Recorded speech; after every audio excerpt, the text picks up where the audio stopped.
coche está en el aeropuerto, lo lleva un tercero que está en el aeropuerto. ¿Por qué? Porque es la mayor demanda que tiene, tanto para cuando llegan en vuelo turistas a Sevilla como para cuando se marchan. El coche siempre está allí, él se pasa semanas sin verlo, se limita a cobrar, ¿no? Es interesante cobrar siempre. Entonces, este es el tema. Luego, si empezamos a distribuir este concepto económico, pues nos vamos a un montón de situaciones. Spotify, Wacky TV, que es una especie de Netflix, quien no conoce a Netflix, 24/7 redes. Esto es muy interesante la compartición de vídeos que se hace aquí. Es decir, empezamos a ver en todos los sectores económicos capacidad de intercambio social basada en la reputación, es decir, basada en la confianza. Y esto es lo importante, hasta te puedes alquilar un yate, ¿no? O sea, y quieren ustedes un yate tranquilamente, o por ejemplo una autocaravana, pues cuesta 100 euros al día. Bueno, aquí puede interesar, una autocaravana 100 euros al día es muy interesante para el viajero que quiera hacer un determinado tipo de viaje. Y ahora está llegando la vivienda colaborativa, es decir, gente que elige envejecer entre amigos. Es decir, los adultos mayores tienen una vivienda individual, pero comparten los espacios comunes, especialmente pues el médico y estas cosas, ¿no? Es decir, pero empiezan a ser importantes.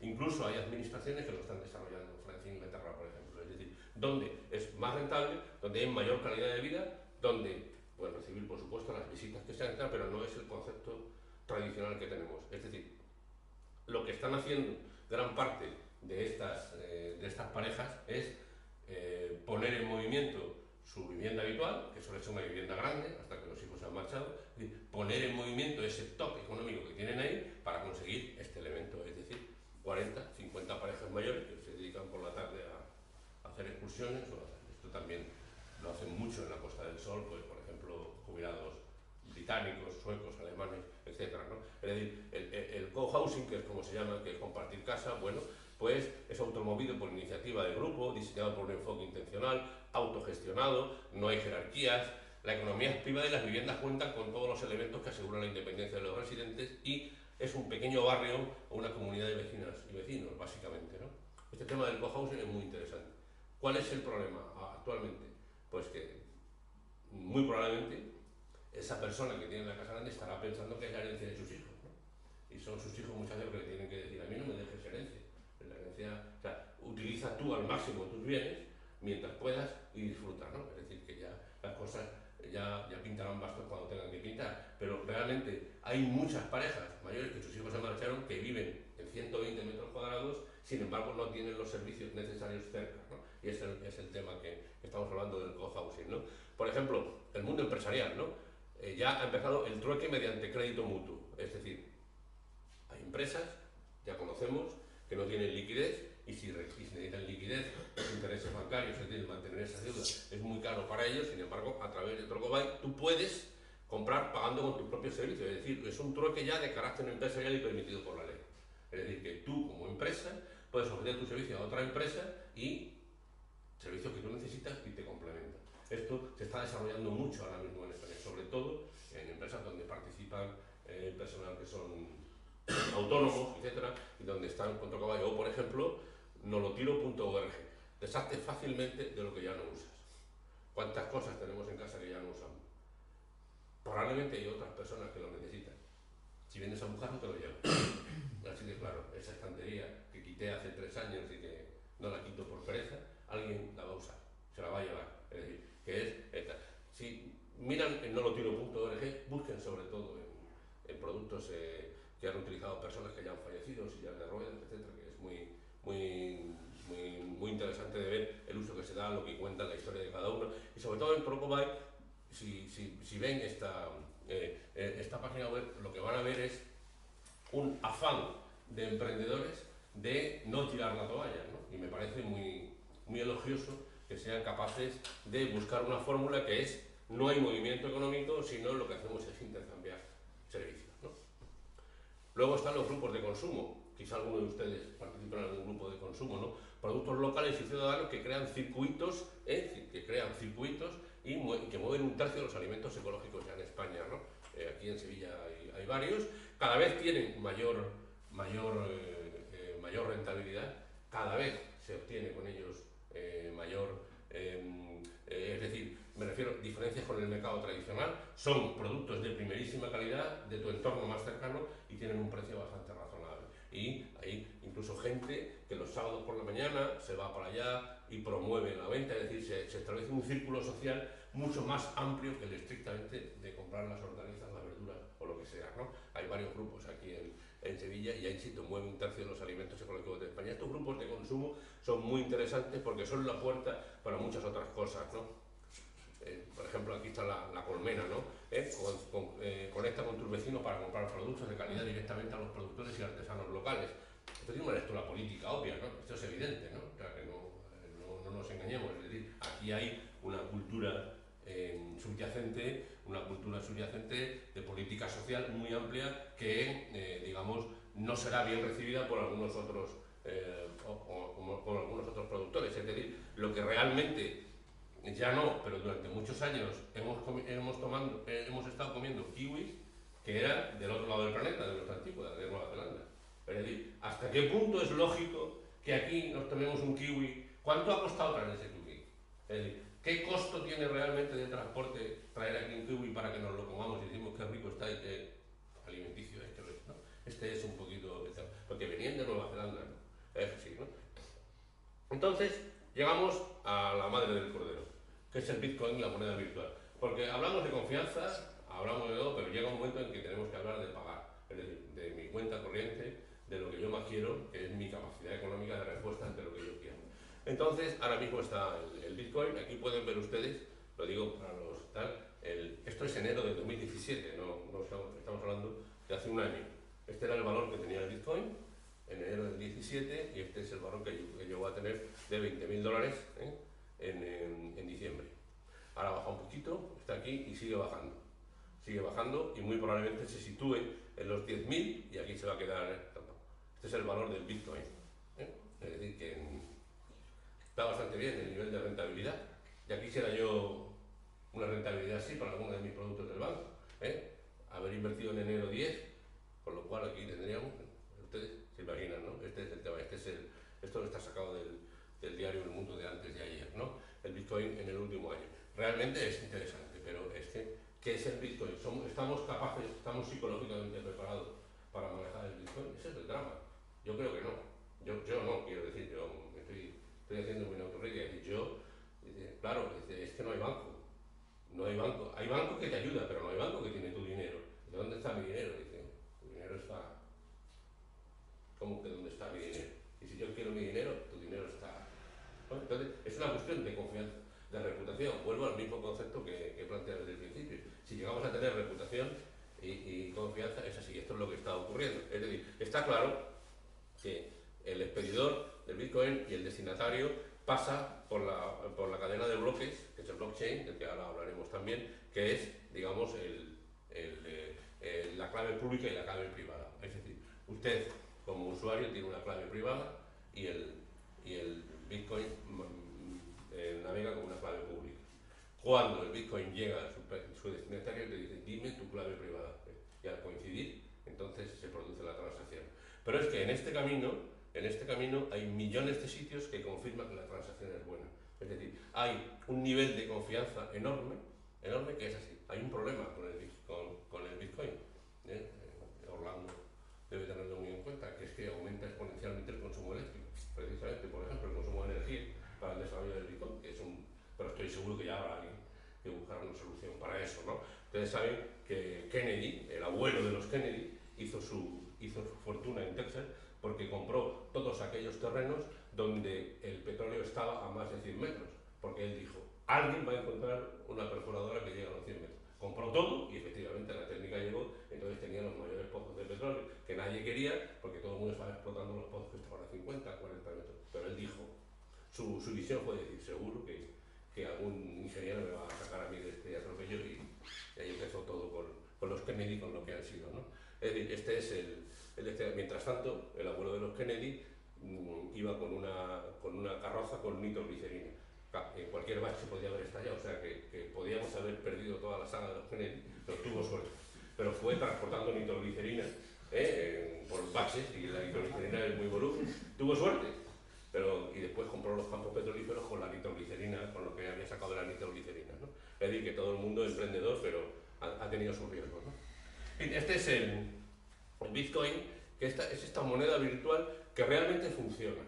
¿Qué ocurre? Que en estos momentos el Bitcoin, a pesar de tener estos niveles de rentabilidad, que son una barbaridad, es decir, estos niveles de rentabilidad huele a mal, es decir, ninguna persona en su sano juicio puede decir esto no puede continuar, sino que ha habido un nivel de presión enorme, han llegado hasta aquí, pero ahora van a empezar a bajar, y en fin, se plantea que se quedará entre los 10.000, 7, 8, depende, ya será una fluctuación que no es muy distinta a algunos planes de inversión, especialmente los de más riesgo, ¿no? Los que tengan este tema y tengan su ahorro puesto en planes de inversión, me entenderán lo que estoy diciendo, ¿no?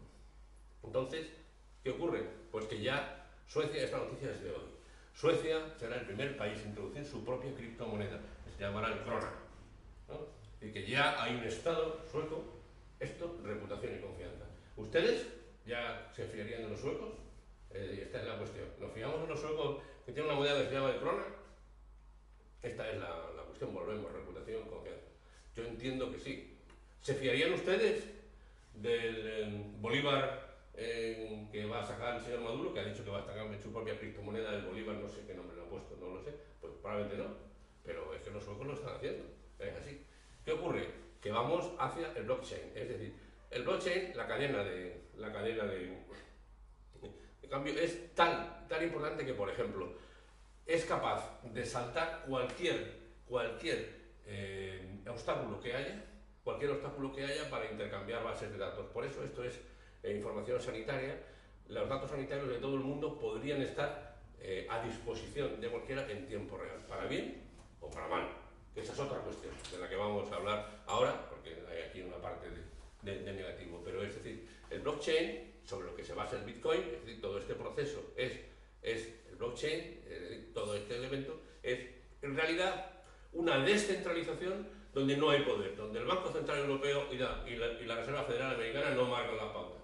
¿Eso es bueno o no? No lo sé, no sé lo que opinará el ministro de Economía español y el señor Montoro a este respecto. Habría que preguntárselo. Me temo que van a ser bastante conservadores a este respecto. ¿Qué van a pensar las grandes empresas? ¿Qué van a pensar las grandes distribuidoras de petróleo? ¿Qué van a pensar? No lo sé. Pero si realmente descentralizamos el poder del dinero, ¿hacia dónde vamos? ¿Qué hacemos? Da miedo de pensar esto. Da un poquito de congoja de decir hacia dónde vamos, pero hay gente que lo está intentando, ¿no? Entonces, esta es la cuestión, ¿no? Antes de entrar en algunos de los peligros y en reflexiones, me gustaría hablarles de los MOOC, que a mí me encantan. Yo, por ejemplo, soy un usuario de Miriada, que está financiado por el Banco de Santander, Telefónica, Universidad, etcétera, que son cursos online masivos y abiertos, y gratis. Es decir, que de todo tipo, es formación de calidad, universidades iberoamericanas prestigiosas y españolas, y multitud de cursos online, de todo tipo. Puedes hacer un montón de cursos, que además luego si quieres la certificación la tienes, y si no, no, de todo tipo. Es habitual que las universidades españolas y iberoamericanas lo utilicen también como banderín de enganche. Es decir, un tema que a ti te interese, pues tú haces el MOOC. El MOOC significa Massive Open Online Course, masivo, online y gratuito, ¿no? Es decir, que, por ejemplo, el profesor Ramón Salaverría ha hecho un curso sobre ciberperiodismo, que lógicamente me interesó. Él es catedrático de la Universidad de Navarra y tuvo 39.500 alumnos, ¿no? Es decir, que tiene una legión de personas, pero ¿qué ocurre? Que el sistema está automatizado, en corrección, etcétera. Es decir, que se va avanzando, trabaja con vídeo, etcétera. Es muy interesante. El MOOC, a mí me parece uno de los grandes inventos en el sector de la educación.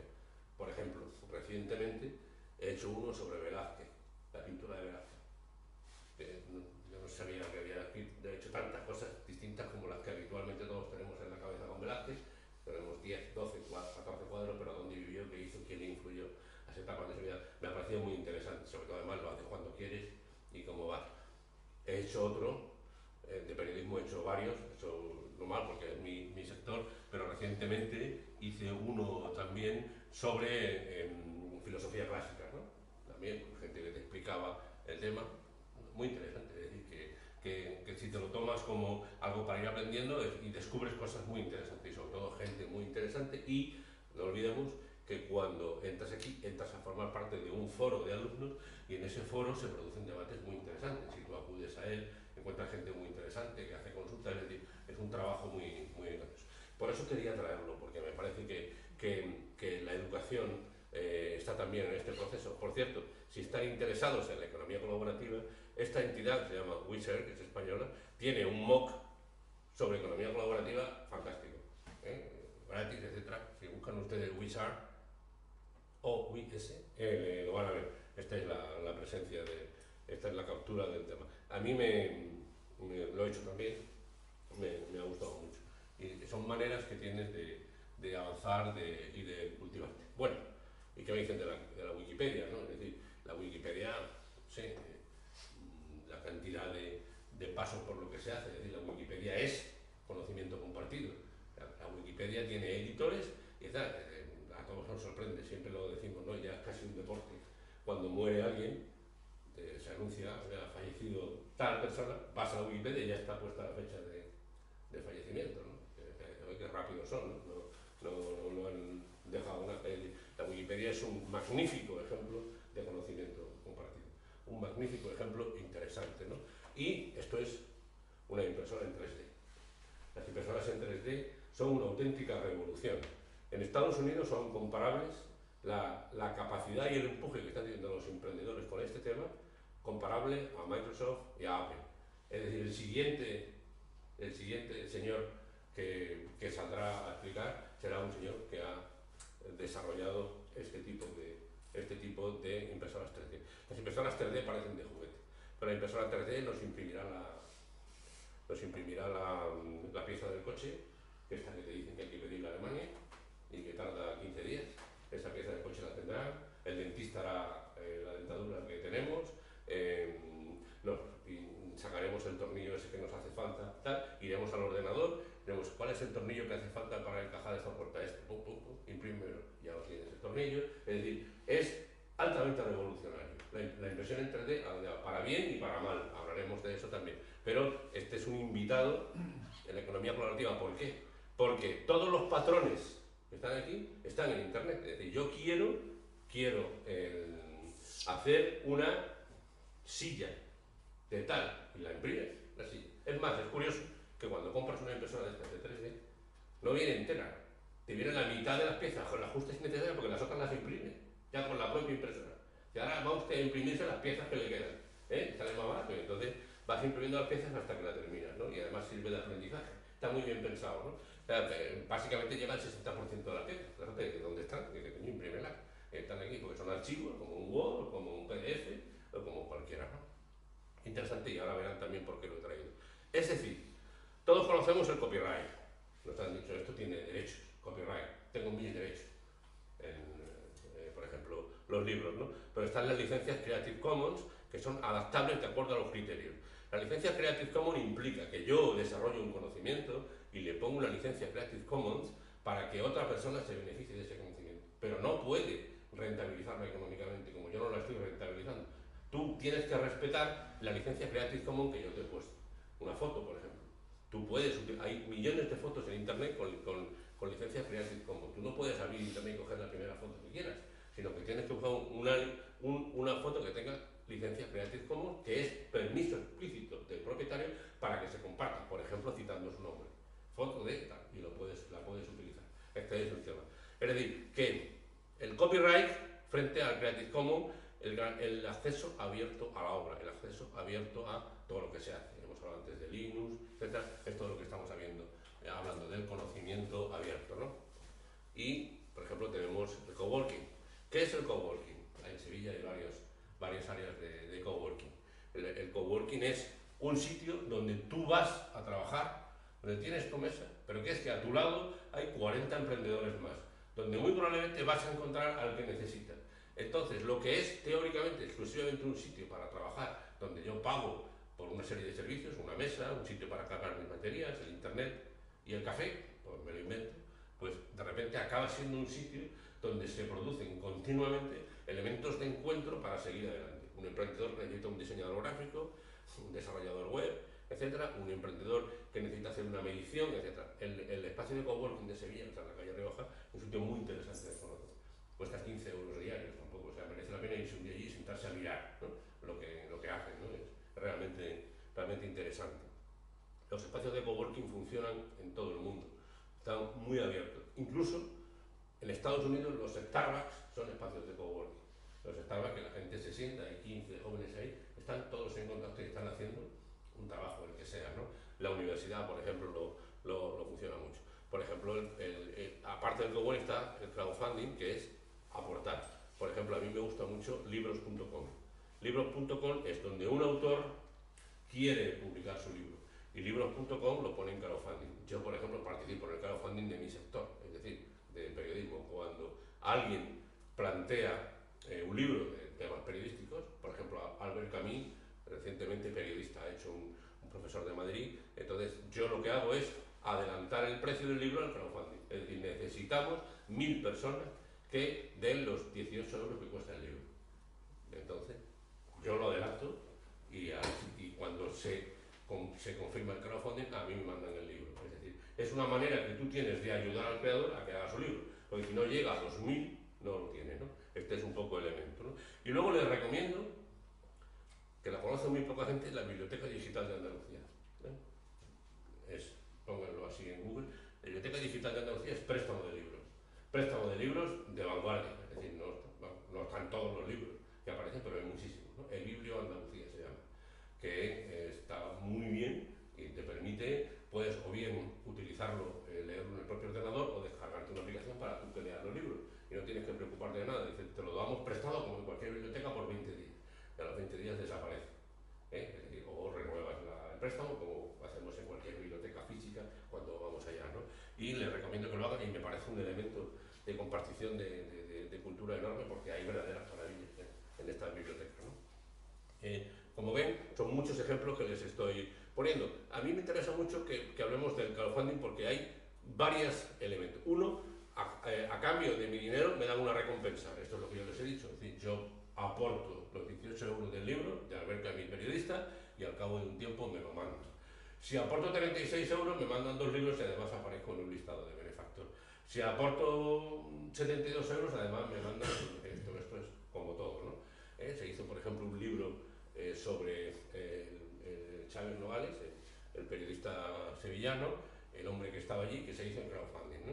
Y además se editó un documental. Y ahí fuimos muchos periodistas y hubo que pelearlo mucho y al final se sacó tanto el libro como el documental, que el hombre que estaba allí, que es un documental magnífico, es decir, que se propicia la creación de cultura con una actitud activa del futuro usuario. Confianza, reputación, vuelvo a decirlo. Porque esa periodista, hace un trabajo, y hablo de periodismo porque es lo mío, pero serviría en cualquier elemento, para permitirte salir adelante. Luego, pues, colaboro con mi dinero en una causa en la que creo. Esto es apoyar, esto es Amnistía Internacional, o esto es, da igual, Médicos del Mundo, o lo que sea, ¿no? Recibo participaciones de la empresa, también hay un crowdfunding, es decir, me hago accionista de la empresa, o presto mi dinero a un tipo de interés, que también ocurre en esto. Entonces, este tipo de crowdfunding, sobre todo este, ¿no? Es decir, que ustedes quieran plantear algo, una iniciativa, que en realidad lo que están pidiendo es que se le adelante el dinero. Otra cosa es que haya un benefactor que ponga 1000 euros porque quiere, da igual, pero que también ocurre, ¿no? En fin, por ejemplo, Bubok, a mí me gusta mucho Bubok, que es también una plataforma de libros, también en crowdfunding, pero que no solo te hace el libro, sino que te lo distribuye, te organiza las presentaciones, los eventos. Es decir, un libro que esté en el catálogo de Google es un libro muy trabajado. Muchas personas que han trabajado allí y han hecho muchas cosas. También me gusta mucho el Google, ¿no? Y todos ustedes conocerán el Bob Crossing, ¿no? Que se ha hecho muy, muy famoso. Por ejemplo, en Sevilla fue muy famoso cuando llenaron de libros la Plaza de España, hace de esto 18 meses aproximadamente, ¿no? Ya no ninguno, ¿no? Pero se llenaron de libros. El Bob Crossing es un hecho de que tiene una identificación el libro y tú dejas el libro donde quieras, en un parque, en un bar, etc. Alguien lo recoge, lo lee y después lo entrega y el libro va teniendo pues Es un movimiento, muchos de ustedes pensarán que puede ser infantil, que la mayor parte de los libros no llegan a su final, pero realmente es ciertamente interesante, es compartir cultura. Además, la empresa que llenó de libros la Plaza de España, porque cuando se diseñó la Plaza de España, esto se diseñó para tener libros, o sea, que no se diseñó para tener tiestos ni geráneos. Estos son estanterías de libros, se pusieron cuando se creó así. Entonces, cuando su arquitecto lo creó, se hizo de esta manera.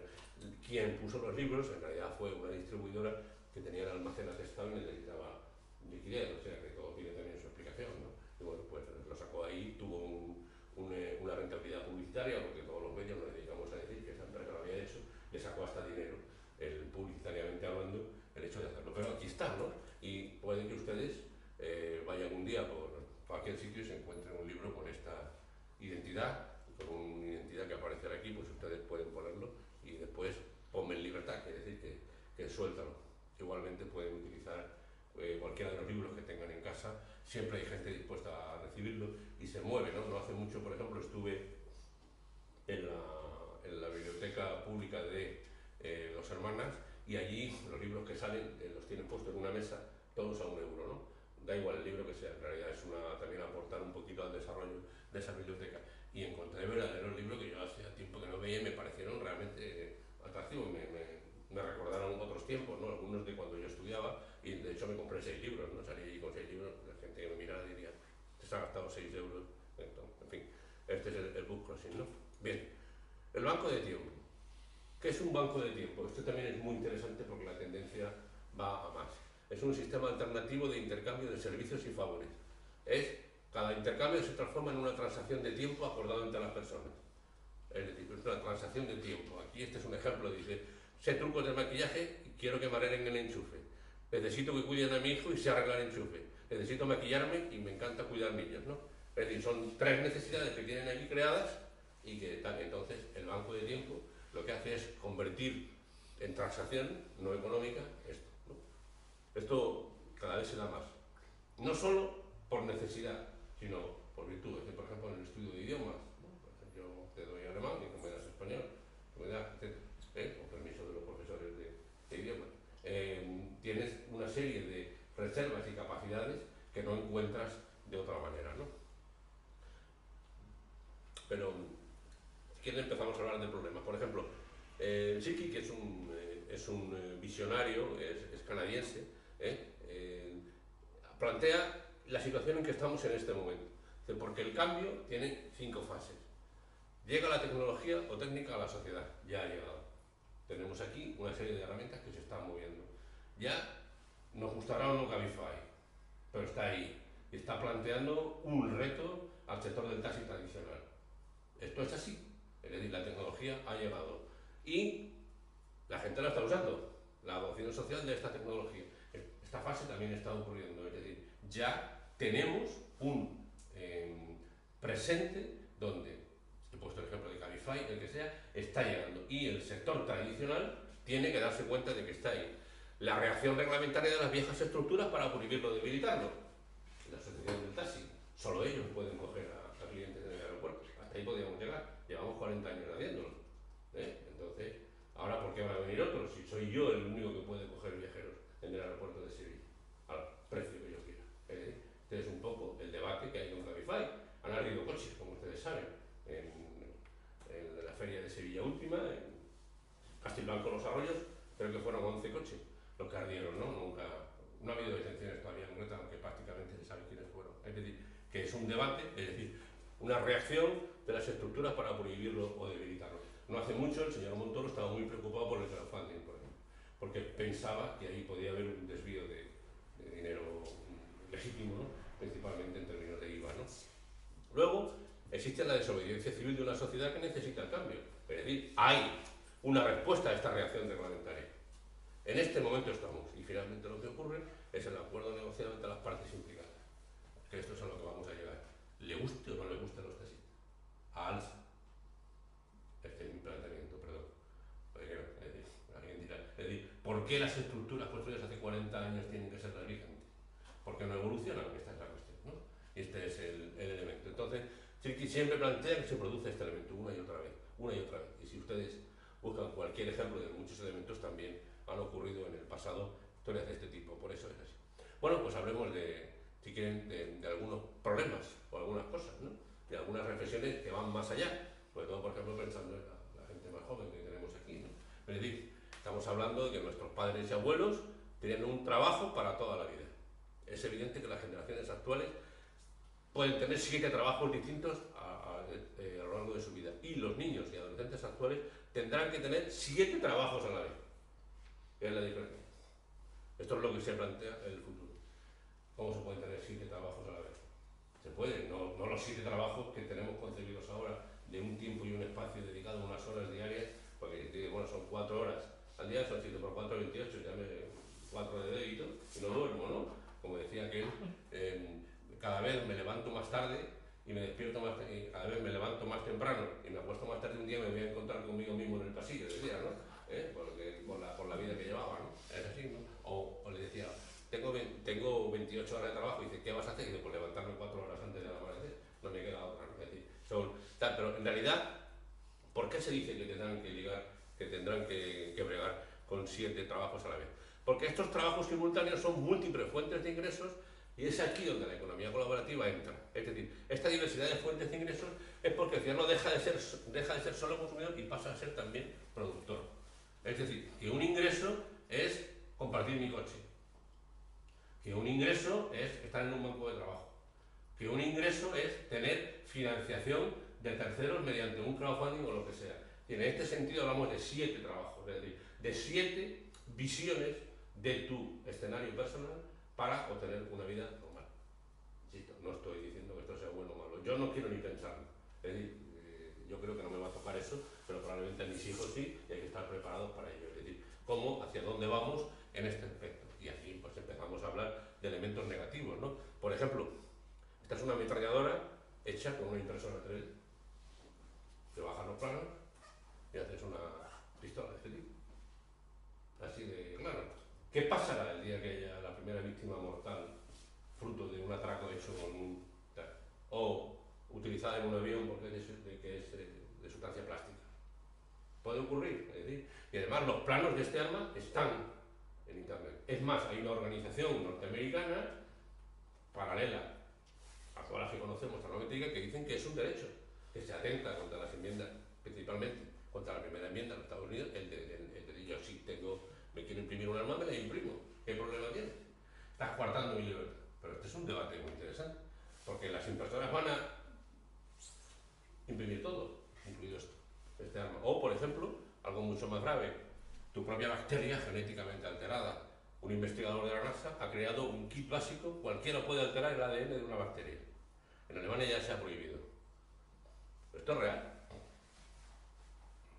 ¿Qué pasa si esto cae en manos de un visionario? ¿No? Es así. Entonces, es con lo que tenemos que cubrirnos, que este es el debate. Es decir, que no todo es color de rosa y no todo es mirar la vida con margaritas en la cabeza, ¿no? Como los hippies, ¿no? Sino que realmente hay mucho debate, ¿no? Esto es lo que decía Tom Slee, que tiene un libro muy interesante que se llama Lo tuyo es mío contra la economía colaborativa. Merece la pena leerlo, ¿no? La economía colaborativa cuenta con el apoyo y la lealtad de muchos progresistas, jóvenes, identificados, distintos, bondadosos, pues están siendo manipulados y acabarán por sentirse traicionados. La economía colaborativa invoca ideales para amasar inmensas fortunas privadas, para ir en contra de comunidades reales, para fomentar una forma de comunismo, de consumismo más opresiva y crear un futuro más precario y con más desigualdades que nunca. Más claro, agua. ¿Qué está diciendo con esto? Es verdad, la economía es esta, pero realmente BlaBlaCar, el dueño se está forrando, no está repartiendo. Son 30 trabajadores y tiene un propietario. Es decir, que hay que verlo de esta manera. ¿Qué pasa con Uber? ¿Qué pasa con...? Es decir, que estamos realmente vistiendo de color social algo que no lo es, que es una empresa que está teniendo sus rentabilidades y que ocurren cosas como las que van a ver, ¿no? Deliveroo amenaza a la UE con menos empleados y da derechos a los riders. O sea, como le des derechos a estos trabajadores, me voy. Ahí, en este nivel estamos. Deliveroo es la empresa que se dedica a repartir comida. Van en una bicicleta con una caja y ahora van a ver alguna foto. Bien, pues Deliveroo ha amenazado a la Unión Europea de decir, porque son 54.000 puestos de trabajo en 2 años, se obliga a dar derechos a los repartidores. Está bien escrito, o sea, a dar derechos. Y dice, ¿qué quieren tener derechos? Estos tíos. En España ya perdieron. En España un juez les obligó a tener que hacerlos autónomos. No